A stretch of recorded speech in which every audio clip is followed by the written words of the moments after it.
সময়ের চাকা যখন ঘোরে তখন অহংকারের সিংহাসন ধুলোয় মিশে যেতে এক মুহূর্তও লাগে না।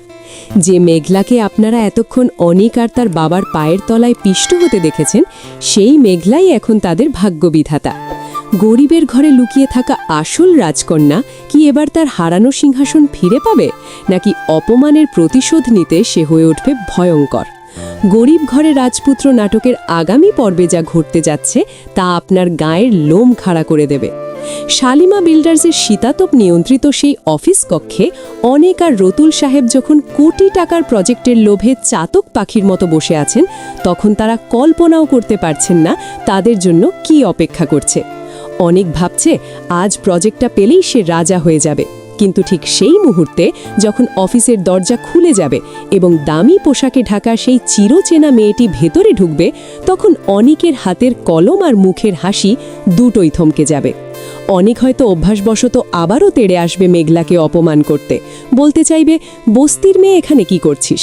কিন্তু পরক্ষণেই যখন এমডি সাহেব সসম্মানে মেঘলাকে চেয়ারে বসিয়ে বলবেন, ইনিই আমাদের কোম্পানির একমাত্র কর্ণধার মিস শালিমা সারোয়ার চৌধুরী, তখন অনেকের পায়ের তলা থেকে শুধু মাটিই সরবে না, তার পুরো পৃথিবীটাই কেঁপে উঠবে।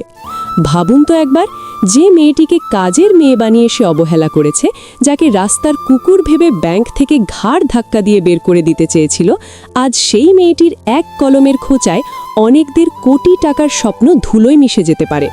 রতুল সাহেব কি পারবেন নিজের সম্মান বিসর্জন দিয়ে মেঘলার পা ধরে ক্ষমা চাইতে, নাকি অহংকারের আগুনে পুড়ে তারা আবারও নতুন কোনো ষড়যন্ত্র করবে? অন্যদিকে মেঘলার মনে এখন কিসের জয়গান? সে কি তার সেই পালক বাবা মায়ের কাছে ফিরে যাবে যারা তাকে মিথ্যে পরিচয় বড় করেছে, নাকি 50,000 কোটি টাকার বিশাল সাম্রাজ্য সামলাতে গিয়ে সে ভুলে যাবে তার পুরনো সব সম্পর্ক?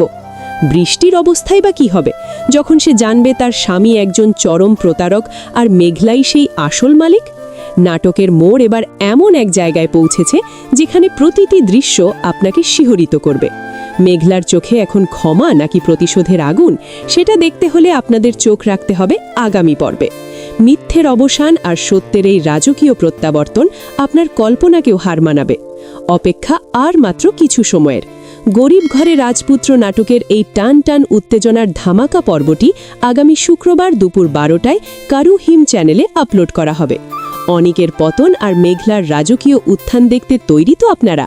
কমেন্টে ঝটপট জানিয়ে দিন, মেঘলার কি উচিত অনিককে ক্ষমা করা, নাকি তাকে পথের ভিখারি বানিয়ে ছেড়ে দেওয়া? এই রোমাঞ্চকর যাত্রা মিস করতে না চাইলে এখনই বেল আইকন চেপে তৈরি থাকুন।